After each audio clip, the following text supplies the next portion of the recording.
Hello friends, how are you all? I hope you all are doing good. So previous week आपकी classes कुछ delay थी, तो आज से हम कंटिन्यू करेंगे। तो एज वी ऑल नो कि हम प्रीवियस ईयर क्वेश्चन डिस्कस कर रहे थे फॉर योर एग्जाम, तो वो हम ऑलमोस्ट कंप्लीट कर चुके हैं। आई होप आपने सारी क्लासेस देख ही ली होंगी। अगर आपने सारी क्लासेस अभी तक भी नहीं देखी हैं तो आप प्ले लिस्ट गो थ्रू कर सकते हैं, वहाँ आपको सारी क्लासेस मिल जाएगी।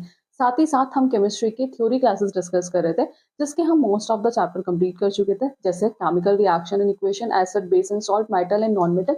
ये अपने आप में केमिस्ट्री के बड़े चैप्टर्स हैं जो हम कंप्लीट कर चुके हैं। कुछ के हम क्वेश्चंस भी टॉपिक वाइज डिस्कस कर चुके हैं। आई होप आपने वो सारी क्लासेस भी देख ली होंगी, और नहीं देखी हैं तो आप वहाँ भी प्लेलिस्ट पर जाकर देख सकते हैं। तो प्रीवियस वीडियो में हमने जो डिस्कस किया था, केमिस्ट्री का नया चैप्टर स्टार्ट किया था, दैट इज मैटर। उसमें हमने मैटर क्या होता है, उसकी प्रॉपर्टीज क्या है और स्टेट ऑफ मैटर हम ऑलरेडी डिस्कस कर चुके थे। आज की क्लास में उसी को कंटिन्यू करते हुए जो हम डिस्कस करेंगे, that is change of state of matter, that is phase transition, या फिर कह सकते हैं inter conversion of state of matter. तो आज हम स्टार्ट करने वाले हैं, तो आई होप आप इस क्लास को एंड तक देखेंगे। तो स्टार्ट करते हैं। बात करेंगे किसकी? Inter conversion of state of matter. क्या होता है? फेज ट्रांजिशन क्या है? तो जैसे सपोज सॉलिड का किस में चेंज होना? लिक्विड में। और लिक्विड का किस में चेंज होना? गैस में। और गैस का फिर से किस में चेंज हो जाना? सॉलिड में। फिर से उस ओरिजिनल स्टेट में आ जाना, उसे हम कहते हैं inter conversion of state of matter. अब ये जो इंटर कन्वर्जन, जो मैटर की स्टेट चेंज होती है कि सॉलिड से लिक्विड, लिक्विड से गैस, तो ये कैसे होती है, ये अभी हम इन डिटेल डिस्कशन करेंगे। तो बात करें किसकी? Inter conversion of state of matter, कि एक ऐसा फिनोमिना जिसमें मैटर की जो एक स्टेट है, जैसे सपोज सॉलिड है, वो किस में चेंज हो जाए? लिक्विड में। किस में चेंज हो जाए? अनदर स्टेट में, and then back to the original state, उसे हम कहते हैं inter conversion of state of matter. ये कैसे हो सकता है? मैटर की स्टेट चेंज कैसे होती है? जैसे टेम्परेचर को इंक्रीज कर दो या फिर डिक्रीज कर दो, या प्रेशर को इंक्रीज कर सकते हैं, तो ये अभी हम देखेंगे। उससे पहले जो हम एक इंपॉर्टेंट टॉपिक देखने वाले हैं, दैट इज वो हम देखेंगे क्या? यूनिट ऑफ टेम्परेचर, जहां से आपके एग्जाम्स में क्वेश्चन आया था, तो इसे हम बिल्कुल स्किप नहीं करेंगे। इजी है, थोड़ा सा टाइम लगा के इसे जरूर देखेंगे, that is important. Unit of temperature, यहां से आपके एग्जाम में क्वेश्चन आया हुआ है, ठीक है। तो यूनिट ऑफ टेम्परेचर अगर बात करें, as we all know, that is degree Celsius, Fahrenheit, and that is Kelvin, that is a unit of temperature. Is that clear? अगर मैं बात करूं ऐसा यूनिट ऑफ टेम्परेचर, तो सबको पता होगी, ये बहुत सिंपल है। ऐसा unit of temperature that is kelvin, ऐसा unit of temperature that is kelvin. और एज वी ऑल नो कि 0 degree Celsius is equal to 0 degree Celsius is equal to 273 kelvin. 0 degree Celsius is equal to 273 kelvin. अब आप सब बोलोगे कि ma'am that is 273.15 kelvin, क्योंकि बहुत बच्चे क्या करते हैं, पॉइंट में आंसर गलत करके आते हैं। तो उस केस में आप ये ध्यान रखना, 0 degree Celsius is equal to 273 Kelvin. अगर एग्जाम्पल की बात करें, अगर आपको क्वेश्चन दे दिया जाए सपोज कि 25 डिग्री सेल्सियस को चेंज करना है किस में? केल्विन में। 25 डिग्री सेल्सियस को किस में चेंज करना है? आपको केल्विन में चेंज करना है। तो कैसे करोगे? Temperature in Kelvin is equal to temperature in degree Celsius plus 273 Kelvin. Is that clear? तो टेम्परेचर कितना गिवन है? That is 25 degree Celsius plus 273 Kelvin. तो ये हो जाएगा दैट इज 298 केल्विन। तो किस में चेंज हो गया? डिग्री सेल्सियस में था, तो ये किस में चेंज हो गया? ये हो गया केल्विन में चेंज। Is that clear? किस में चेंज हो गया? केल्विन में चेंज हो जाएगा। और अगर हमें केल्विन को किस में करना हो? डिग्री सेल्सियस में। अगर हमें केल्विन को किस में करना हो? डिग्री सेल्सियस में। तो उस केस में क्या कर देंगे? माइनस कर देंगे, और ये किस में चेंज हो जाएगा? डिग्री सेल्सियस में। Is that clear? तो अगर हमें डिग्री सेल्सियस को केल्विन में करना, तो उस केस में हमने ऐड किया था। अगर केल्विन को डिग्री सेल्सियस में करना हो, तो उस केस में क्या कर देंगे? सब्ट्रैक्ट कर देंगे। और ऐसा क्वेश्चन सेम आपके एग्जाम्स में पूछा गया था। तो आप, आई होप आपको ये क्लियर हुआ होगा। Is that clear? तो हम बात किसकी कर रहे थे? That is change of state of matter, that is phase transition, यानी कि affect of change of temperature on state of matter. इसे डिस्कस करने से पहले जो हम बात करेंगे, that is change in state of matter. Change in state of matter, change in state of matter, ठीक है। जैसे सॉलिड का लिक्विड में चेंज होना, लिक्विड का गैस में चेंज होना, that is change in state of matter. कैसे होता है ये चेंजेस? तो सबसे पहला, या तो हम टेम्परेचर को क्या कर दे? इंक्रीज कर दे, मतलब by changing the temperature, by changing the temperature, या तो टेम्परेचर को क्या कर दे, बढ़ा दे, इंक्रीज कर दे, या फिर डिक्रीज कर दे। दूसरा, या फिर प्रेशर को बाय चेंजिंग द प्रेशर, ठीक है, तो प्रेशर को इंक्रीज कर दें या फिर डिक्रीज कर दें। Is that clear? तो ऐसे क्या होगा, मैटर की जो स्टेट है वो क्या हो जाएंगी, चेंज हो जाएंगी। जैसे for example that is solid state, ये क्या है, सॉलिड स्टेट। अगर सॉलिड को हमें किस में चेंज करना हो, लिक्विड में चेंज करना हो, तो उस केस में उसे क्या करेंगे, हीट करेंगे। भाई टेम्परेचर, अगर हमें मैटर की स्टेट को, सॉलिड को लिक्विड में चेंज करना है, तो उस केस में उसे क्या करेंगे, हीट करेंगे, यानी कि टेम्परेचर को क्या कर देंगे, इंक्रीज कर देंगे। जैसे टेम्परेचर बढ़ाएंगे तो वो किस में चेंज हो जाएगा, वो हो जाएगा लिक्विड में। और अगर हम फिर से टेम्परेचर को और इंक्रीज कर दे, फिर उसे फर्दर हीट कर दो, टेम्परेचर और बढ़ा दे, तो वो किस में चेंज हो जाता है, वो गैस में चेंज हो जाता है। तो जैसे हमने टेम्परेचर बढ़ाया, ऐसे जो मैटर की जो स्टेट थी वो सॉलिड से लिक्विड, और लिक्विड से क्या हो जाएगी, गैस में क्या हो जाएगी, चेंज हो जाएगी। सपोज अगर हमने इसे क्या कर दिया, टेम्परेचर कम कर दिया, इसे कूल कर दिया, तो ये किस में चेंज हो जाएगा, लिक्विड में। और टेम्परेचर कम कर दिया और ठंडा कर दिया, उस केस में किस में चेंज हो जाएगा, किस में, सॉलिड में। Is that clear? तो सॉलिड का लिक्विड, लिक्विड का गैस, ये कैसे कर सकते हैं, या तो टेम्परेचर चेंज करके या फिर by changing the pressure. Is that clear? By changing the temperature, by changing the pressure. तो सबसे पहले बात करेंगे कि क्या हो रहा है ऐसा, व्हाट हैपन ऑन हीटिंग, कि टेम्परेचर बढ़ाने पर ऐसा क्या हो रहा है कि जो मैटर की स्टेट है वो क्या हो रही है, चेंज हो रही है। ठीक है, कि अगर हम टेम्परेचर बढ़ा रहे हैं तो उस केस में किस में चेंज हो गया, लिक्विड में। ऐसा क्या हो रहा है कि हीट करने पर या फिर टेम्परेचर बढ़ाने पर जो मैटर की स्टेट है वो क्या हो रही है, चेंज हो रही है। वो अब हम देखते हैं, लेट्स सी। सो बात कर रहे थे कि व्हाट हैपन ऑन हीटिंग, ऐसा क्या हो रहा है हीट करने पे, जो मैटर की स्टेट है वो क्या हो रही है, चेंज हो रही है। व्हाट हैपन ऑन हीटिंग, ठीक है। तो हम एग्जांपल लेते हैं, जैसे सपोज फॉर एग्जांपल हमने लिया आइस। आइस क्या है, दैट इज सॉलिड, ठीक है। जो सॉलिड के पार्टिकल्स होते हैं वो एक दूसरे से क्या होता है, टाइटली पैक्ड होता है। सॉलिड के पार्टिकल्स क्या होते हैं, टाइटली पैक्ड होते हैं, ठीक है। अब जैसे हम क्या करेंगे, टेम्परेचर को बढ़ाएंगे, जैसे टेम्परेचर को इंक्रीज करेंगे, यानी कि इसे हीट करेंगे, तो उस केस में जो पार्टिकल्स के बीच में जो फोर्स ऑफ अट्रैक्शन है वो क्या होगा, ब्रेक होगा। और जो पार्टिकल, जैसे हमने क्या किया, टेम्परेचर बढ़ाया, वैसे जो पार्टिकल का मोशन होगा वो भी क्या होगा, इंक्रीज होगा। मोशन ऑफ पार्टिकल क्या होगा, इंक्रीज होगा। और जैसे ही मोशन ऑफ पार्टिकल बढ़ा, वैसे ही काइनेटिक एनर्जी भी क्या होगी, इंक्रीज होगी। जैसे ही टेम्परेचर बढ़ा, पार्टिकल्स मोशंस जो होगा पार्टिकल्स के बीच में वो क्या होगा, बढ़ेगा, और काइनेटिक एनर्जी भी क्या होगी, इंक्रीज होगी। तो ये किस में चेंज हो जाएगा, ये चेंज हो जाएगा किस में, लिक्विड में। किस में चेंज हो जाएगा, लिक्विड में। और लिक्विड के पार्टिकल्स क्या होते हैं, थोड़ा एक दूसरे से दूर दूर होते हैं, ठीक है। फिर उसे फर्दर हीट करेंगे, और फर्दर हीट करने पर जो लिक्विड के पार्टिकल्स है उनके बीच में जो फोर्स ऑफ अट्रैक्शन है वो क्या होगा, ब्रेक होगा। और फर्दर हीट करने पर वो किस में चेंज हो जाएंगे, वो चेंज हो जाएंगे किस में, गैस में। किस में चेंज हो जाएंगे, गैस में। Is that clear? तो जैसे हमने टेम्परेचर बढ़ाया तो जो मोशन ऑफ पार्टिकल है वो बढ़ गया, और काइनेटिक एनर्जी भी क्या हो जाएगी, इंक्रीज हो जाएगी। तो हीटिंग करने पे क्या हुआ, टेम्परेचर बढ़ा, motion of particle increase, kinetic energy भी क्या हो गई, इंक्रीज हो गई। अब बात करेंगे व्हाट हैपन ऑन कूलिंग, ठीक है। अब बात किसकी करेंगे, व्हाट हैपन ऑन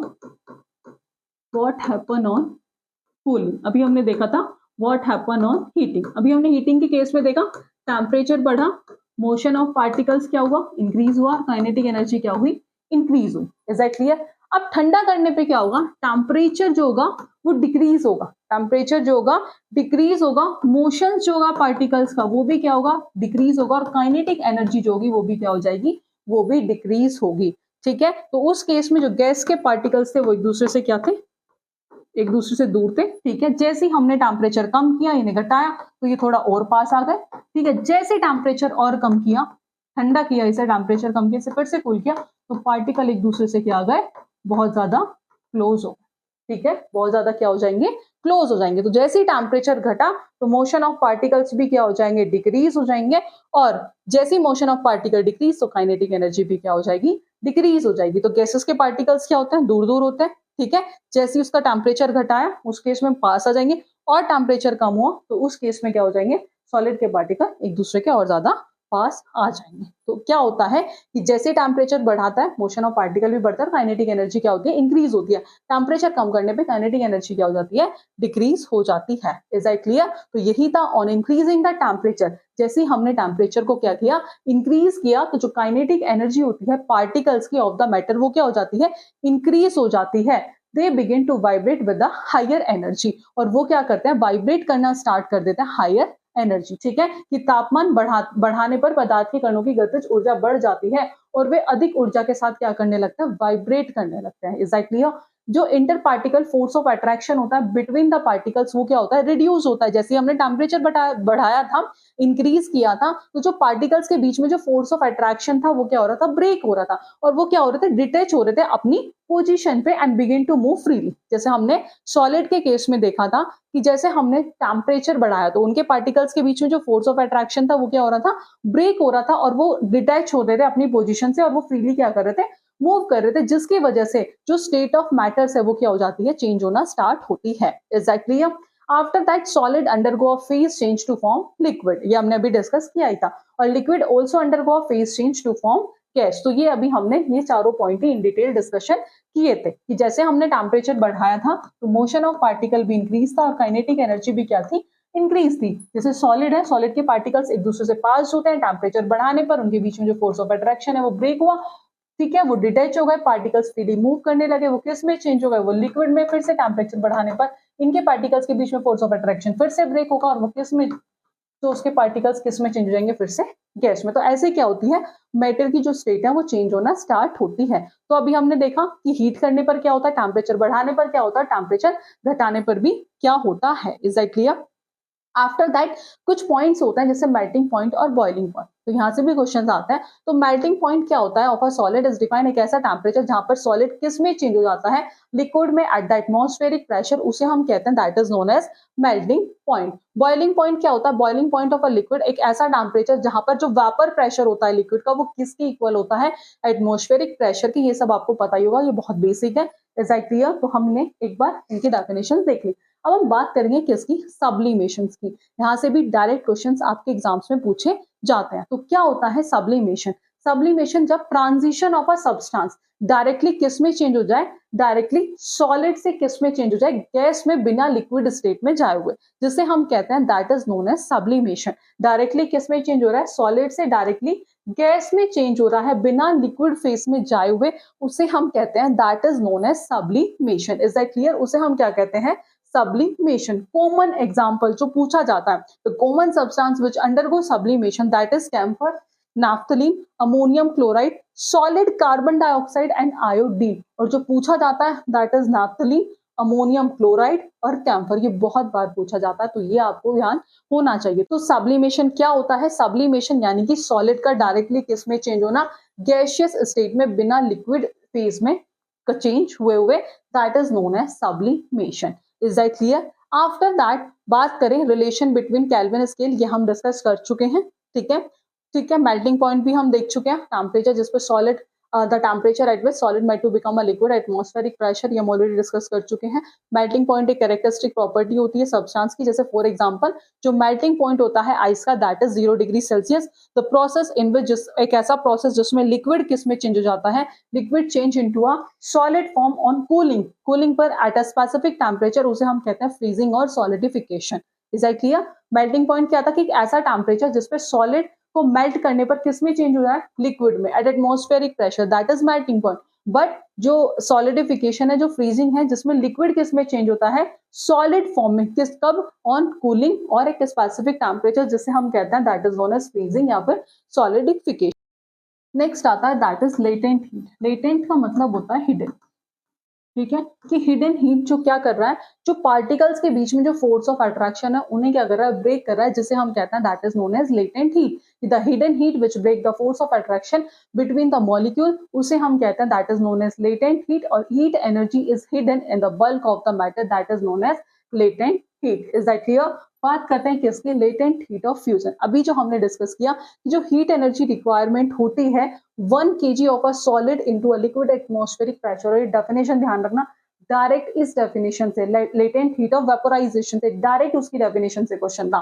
तो heat energy required to convert 1 kilogram of a solid into a liquid at atmospheric pressure at its melting point, जिसे हम कहते हैं latent heat of fusion. When we supply, जैसे हम क्या करते हैं, हीट एनर्जी सप्लाई करते हैं टू वाटर, तो particles as we all know कि क्या करेंगे, मूव करना स्टार्ट कर देंगे। जैसे ही टेम्परेचर बढ़ाते हैं तो जो पार्टिकल्स जो होते हैं वो क्या करना होता है, मूव करना क्या कर देते हैं, स्टार्ट कर देते हैं। और एट अ सर्टेन टेम्परेचर पे ऐसा होता है कि एक पॉइंट ऐसा आता है जहां पर जो पार्टिकल्स होते हैं उनके पास एनफ एनर्जी होती है, तो वो क्या करते हैं, to break free from the force of attraction of each other. और एट दिस टेम्परेचर लिक्विड किस में स्टार्ट हो जाता है, चेंज होना, गैस।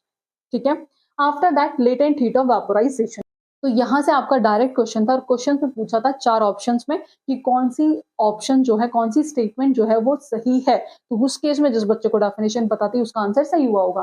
तो latent heat of vaporization, heat energy to required 1 kg of a liquid into a gas at atmospheric pressure at its boiling point, उसे हम कहते हैं लेटेंट हीट ऑफ वेपोराइजेशन। और ये भी इंपॉर्टेंट था जो हमने डिस्कस किया था, लेटेंट हीट ऑफ फ्यूजन और लेटेंट हीट ऑफ वेपोराइजेशन, ये दोनों ही अपने आप में इंपॉर्टेंट है, यहाँ से आपका क्वेश्चन आ सकता है। बात करें, हमने सब्लिमेशन देख लिया था, उसके बाद बात करेंगे कंडेंसेशन। सब्लिमेशन में क्या था कि सॉलिड का डायरेक्ट किस में चेंज होना, गैस में, बिना लिक्विड स्टेट में कन्वर्ट हुए हुए। अब बात करें कंडेंसेशन का, तो गैस में, गैस का किस में चेंज होना, लिक्विड में, गैस का किस में चेंज होना, लिक्विड में, जिसे हम कहते हैं कंडेंसेशन। एक ऐसा प्रोसेस जिसमें जो गैस है ठंडा करने पर, टेम्परेचर कम करने पर, ऑन कूलिंग, वो किस में चेंज हो जाता है, टर्न इनटू अ लिक्विड एक स्पेसिफिक टेम्परेचर पे, जिसे हम कहते हैं कंडेंसेशन या फिर लिक्विफिकेशन। Is that clear? उसे हम क्या कहते हैं, कंडेंसेशन और लिक्विफिकेशन। जो फॉर्मेशन होता है क्लाउड्स का वो किस वजह से होता है, वो होता है due to the condensation of water vapour from the earth surface. Is that clear? That is also important कि जो फॉर्मेशन होता है क्लाउड का वो किसके वजह से होता है, due to the condensation of water vapour from the earth surface. ठीक है। The heat remove from the earth surface through evaporation is release into the atmospheric by the formation of cloud. This process cools at the earth climate. तो आपको ये point ध्यान रखना है, that is important. और condensation क्या होता है, गैस का डायरेक्ट लिक्विड में चेंज हो जाना। आफ्टर दैट नेक्स्ट आता है बॉइलिंग पॉइंट। नेक्स्ट आता है boiling point, the temperature at which a liquid start boiling. एक ऐसा टेम्परेचर जहां पर लिक्विड जो है वो बॉइल करना स्टार्ट हो जाए एटमॉस्फेरिक प्रेशर पे, उसे हम कहते हैं that is known as boiling point. ठीक है, उसे हम कहते हैं that is known as boiling point. और बॉइलिंग क्या है, एक बल्क फिनोमिना है। तो सॉलिड का लिक्विड में चेंज होना that is latent heat of fusion, और लिक्विड का किस में चेंज होना, गैस में चेंज होना। ठीक है, कि लिक्विड का किस में चेंज होना, लिक्विड का गैस में चेंज होना, तो उसे हम कहते हैं vaporise, latent heat of vaporisation. Solid का लिक्विड में चेंज होना, लेटेंट हीट ऑफ फ्यूजन। ठीक है, गैस का लिक्विड में चेंज होना, लेटेंट हीट ऑफ कंडेंसेशन। ठीक है, और लिक्विड का सॉलिड में चेंज होना that is latent heat of solidification. Is that clear? Move करते हैं, अब बात करते हैं फ्रीजिंग पॉइंट, जो हम ऑलरेडी डिस्कस कर चुके थे। ठीक है, लिक्विड का सॉलिड में चेंज होना, एक ऐसा टेम्परेचर जहां पे जो स्टेट होती है सब्सटेंस की वो चेंज हो जाए किस में, from a liquid to solid, उसे हम कहते हैं फ्रीजिंग पॉइंट। ये कुछ इजी सी डेफिनेशंस है जहां से क्वेश्चंस आने के चांसेस होते हैं, तो ये आपको ध्यान होनी चाहिए। After that evaporation, liquid gas क्या होता है, प्रोसेस ऑफ अ सेम है कन्वर्जन ऑफ अ सब्सटेंस किसमें, लिक्विड स्टेट से गैसियस स्टेट में at any temperature below its boiling point, उसे हम कहते हैं इवेपोरेशन और वेपोराइजेशन। बट इंपॉर्टेंट क्या है कि इवेपोरेशन क्या है, एक सरफेस फिनोमिना है। इवेपोरेशन क्या है, एक सरफेस फिनोमिना है। अब क्या क्या फैक्टर अफेक्ट करते हैं इवेपोरेशन को, और ये इंपॉर्टेंट है, यहाँ से क्वेश्चन आपका पूछा गया है। तो लेट्स सी, पहला है जो रेट ऑफ इवेपोरेशन है वो बढ़ता है जैसे on increasing the surface area of the liquid, that is important. Rate of evaporation तब बढ़ता है जब हम टेम्परेचर को क्या कर देते हैं, बढ़ा देते हैं। Decrease in the humidity increase the rate of evaporation. जैसे क्या होगा, decrease in the humidity, humidity decrease, तो उस केस में जो रेट ऑफ इवेपोरेशन है वो क्या होगा, इंक्रीज होगा। And increase in the wind speed increase the rate of evaporation. जैसे विंड स्पीड का क्या होगा, इंक्रीज होंगी विंड स्पीड, वैसे ही रेट ऑफ इवेपोरेशन भी क्या होगा, इंक्रीज होगा। और ये जो चारों पॉइंट है ये क्या है, इंपॉर्टेंट है, यहाँ से आपके एग्जाम्स में क्वेश्चंस आते ही हैं। ठीक है, चारों स्टेटमेंट ये आपको टिप्स पे पता होनी चाहिए। हमने बात किया किसका, evaporation. After that is reason for evaporation. क्या रीजन है इवेपोरेशन का? इवेपोरेशन क्या था कि किस में चेंज होना, लिक्विड का किस में चेंज होना, गैसियस स्टेट में, दैट इज इवेपोरेशन। अब उसके पीछे रीजन क्या है? एज वी ऑल नो कि जो पार्टिकल्स ऑफ मैटर्स हैं उनकी जो काइनेटिक एनर्जी होती है वो क्या होती है? डिफरेंट होती है। कि particles of matters having different kinetic energy. तो कुछ पार्टिकल्स ऐसे होते हैं, some particles at the surface of liquid, जो लिक्विड के क्या होता है सरफेस पर होते हैं, उनकी काइनेटिक एनर्जी क्या होती है? ज्यादा होती है as comparison to other particle. So they are able to overcome the force of attractions between them and then converted into gases। तो उनके अंदर क्या होती है? वो एबल होते हैं कि वो अपने फोर्स ऑफ अट्रैक्शन से ओवरकम करके किसमें चेंज हो जाए? गैसियस में। तो जो रीजन है इवेपोरेशन का वो क्या है? That is different kinetic energy of the particle. क्या है रीजन? क्या है? That is different kinetic energy of the particle. Is that clear? Different kinetic energy of the particle. After that evaporation और बॉइलिंग में डिफरेंस क्या है? तो evaporation as we all know एक सरफेस फिनोमिना है, ये हमने डिस्कस किया था। बॉइलिंग एक बल्क फिनोमिना है। इवेपोरेशन एक स्लो प्रोसेस है बट ये एक रैपिड प्रोसेस है। ये इट टेक प्लेस किसी भी टेम्परेचर पे हो जाता है, बट वो क्या होना चाहिए? Below its boiling point. और ये क्या होता है? It take place at a definite and a constant temperature. Is that clear? तो ये था इवेपोरेशन और बॉइलिंग में क्या था? That is difference. ठीक है। आफ्टर दैट लास्ट एक ही क्वेश्चन है, that is if we convert 287 Kelvin to Celsius scale we will get. तो इसका आंसर आप हमें कमेंट बॉक्स में बताएंगे। ये क्वेश्चन आपके एग्जाम्स में पूछा गया है, पीवाईक्यू से ही उठाया गया क्वेश्चन है, तो इसका आंसर आप हमें कमेंट बॉक्स में बताएंगे। तो ये एक छोटा सा चैप्टर था केमिस्ट्री का जो हमने कंप्लीट किया है। आई होप आपको ये पता भी होंगी टर्म्स, बट फिर भी एक बार रिकॉल कर लेना क्योंकि डायरेक्ट डेफिनेशन से आपके एग्जाम्स में क्वेश्चन पूछे जाते हैं। तो आज की क्लास में इतना ही। आज हमने ये चैप्टर कंप्लीट कर लिया, अब हम इसके क्वेश्चंस डिस्कस करेंगे। आने वाली क्लास में हम नया चैप्टर स्टार्ट करने वाले हैं और अब आपको थ्योरी क्लासेस भी देखने को कंटिन्यूअस मिलेगी। तो आज की क्लास में इतना ही, मिलते हैं नेक्स्ट क्लास में नेक्स्ट टॉपिक के साथ। Thank you.